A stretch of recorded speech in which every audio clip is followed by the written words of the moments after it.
সম্মানিত সুধী, আসসালামু আলাইকুম ওয়া রাহমাতুল্লাহি বারাকাতুহু। যারা দেশে কিংবা দেশের বাহির থেকে আমার ভিডিওটা দেখছেন, আমি সকলকে আন্তরিক শুভেচ্ছা এবং অভিনন্দন জানাচ্ছি। আপনারা জানেন যে 5ই আগস্ট অর্থাৎ যখন আওয়ামী লীগ সরকার পতনের ঠিক পরপর 8ই আগস্ট অন্তর্বর্তীকালীন সরকার গঠন হয়। এই অন্তর্বর্তীকালীন সরকার গঠন হওয়ার পর বাংলাদেশের রাজনীতিতে যেভাবে আপনার আলোচনা সমালোচনা উত্থান পতন সহ আমরা যতগুলো আন্দোলন দেখেছি, এই আন্দোলন আমার মনে হয় আমার বর্তমানে 49 বছর বয়স চলছে। এই 49 বছর আমি যখন এই বুঝতে শিখেছি, সেই 49 বছরের মধ্যে আমি এইরকম অযৌক্তিক আন্দোলন এবং রাজনৈতিক যে একটা অপকৌশল এবং রাজনৈতিক সুকৌশল, এই সব কিছু মিলে বাংলাদেশের পরিস্থিতিটা যে এতটা নাজুক হতে পারে সেটা আমি এই 2024 সালে এই 8ই আগস্টের পর দেখেছি। আপনারা জানেন যে 8ই আগস্ট এই অন্তর্বর্তীকালীন সরকার গঠন হওয়ার পর যারা সমন্বয়ক অর্থাৎ যারা জুন জুলাইয়ের বিপ্লবে যাদের ভূমিকা অত্যন্ত গুরুত্বপূর্ণ ছিল, তারা যেভাবে আন্দোলনটাকে কন্ট্রোল করেছে, এই কন্ট্রোলিং যে শক্তিটা, সেই শক্তিটার দিকে যদি আমরা একটু নজর দিই, তাহলে আমরা মনে করব যে যারা ছাত্র সমন্বয়ক রয়েছে তারা কিন্তু কোনো রকম সন্ত্রাসী কায়দায় তারা এই আন্দোলনটাকে দমায়নি, তারা খুব সুকৌশলে সেটা করেছে। আমরা এই বিষয়টা কিন্তু খুব সুন্দরভাবে লক্ষ্য করেছি। আসলে এখন যে রাজনীতি যারা বিশেষ করে বাংলাদেশের মধ্যে বর্তমানে যে যারা আলোচনার ঝড় তুলেছে, সেই তিনটি দল, একটি হলো আওয়ামী লীগ, বিএনপি এবং জামায়াত। এই তিনটি দল এখন এই আপনার একটি গান আছে, যেমন এই আপনার সাদি মোহাম্মদ তকিউল্লাহর যে একুল ওকুল আমার দুকুলে ভাঙন, চোরাই বালিতে যেন ডুবেছে চরণ। আসলে এই গানটির সাথে আমি এই মুহূর্তে রাজনীতির যে তুলনা করছি, আপনারা আজকে এর বিচারটা আপনারাই করবেন। তার কারণ হচ্ছে আওয়ামী লীগ দীর্ঘ 16 বছর এদেশের রাজনীতির যে মাঠকে যেভাবে চষে বেরিয়েছে, এদেশের রাষ্ট্রীয় ক্ষমতায় থেকে তারা যেভাবে আপনার বিভিন্ন কৌশলে বিভিন্ন মানুষকে হয়রানি করেছে।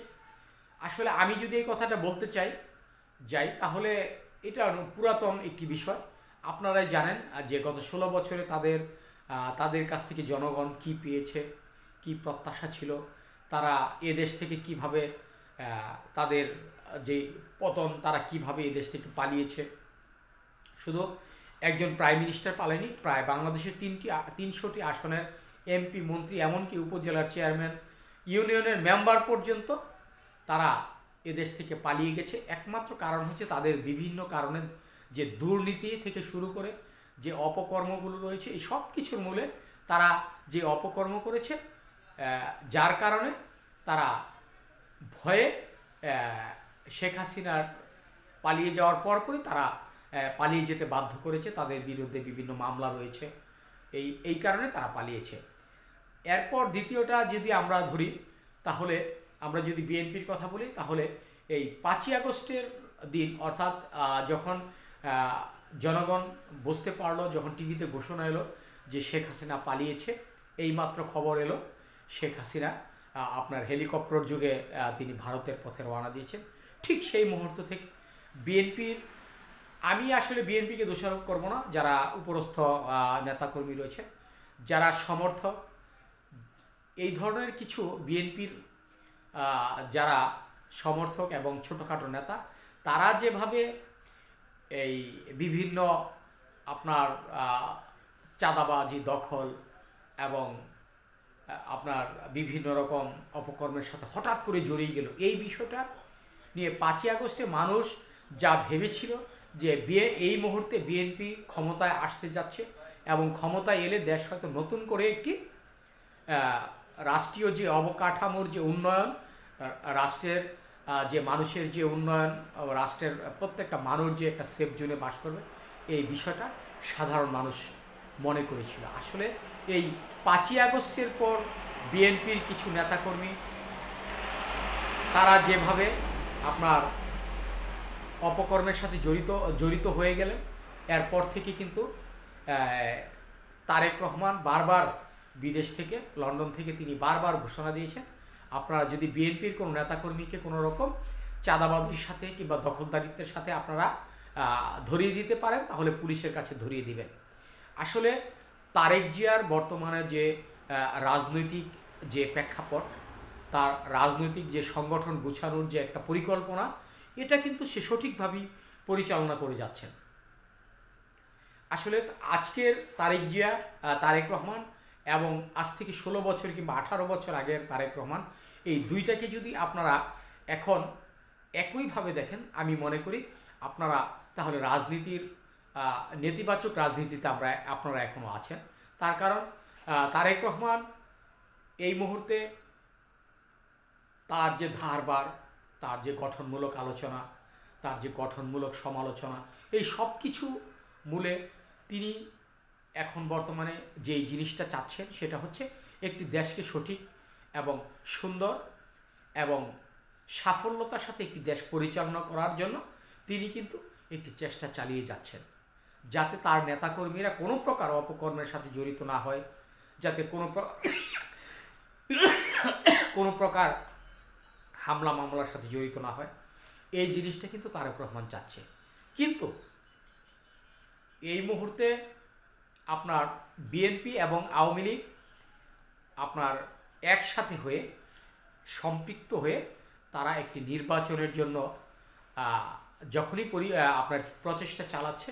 আপনারা জানেন গত কয়েকদিন ধরে কেউ বলছে যে আপনার বাংলাদেশ জামায়াত ইসলাম আওয়ামী লীগের সাথে সম্পৃক্ত হচ্ছে, একসাথে হয়ে নির্বাচন করবেন বিএনপির বিরুদ্ধে। আবার কখনো কখনো আমরা শুনছি যে বিএনপি আওয়ামী লীগ একসাথে সম্পৃক্ত হয়ে তারা নির্বাচনে আসছেন। আবার কখনো শুনি যে বিএনপি এবং জামাত, আসলে কে কার সাথে জোট বাঁধবে এই বিষয়টা এই মুহূর্তে যারা রাজনীতি বিশ্লেষণ করেন, যারা এই ব্যাপারটি নিয়ে তথ্য উপাত্ত সংগ্রহ করে আলোচনা করেন, আমি মনে করি যে আসলে কারটা সঠিক এটা বোঝা অনেকটা কঠিন। তার কারণ আমরা এই মুহূর্তে যেই বিষয়টা দেখছি সেটা হচ্ছে একমাত্র যে কে কার সাথে সম্পৃক্ত হচ্ছে এটা বলা অনেক কঠিন হয়ে দাঁড়িয়েছে। তার কারণ আমরা সঠিকটা কেউ বলতে পারছি না। কিন্তু সব কিছুর মূলে যিনি জল ঢেলে দিয়েছে এই উত্তপ্ত রাজনীতির মাঠে, সেটা হলো গতকালকে মেজর ডালিম কিন্তু আওয়ামী লীগের যে নেতিবাচক দিকগুলো সেটাও তুলে ধরেছেন।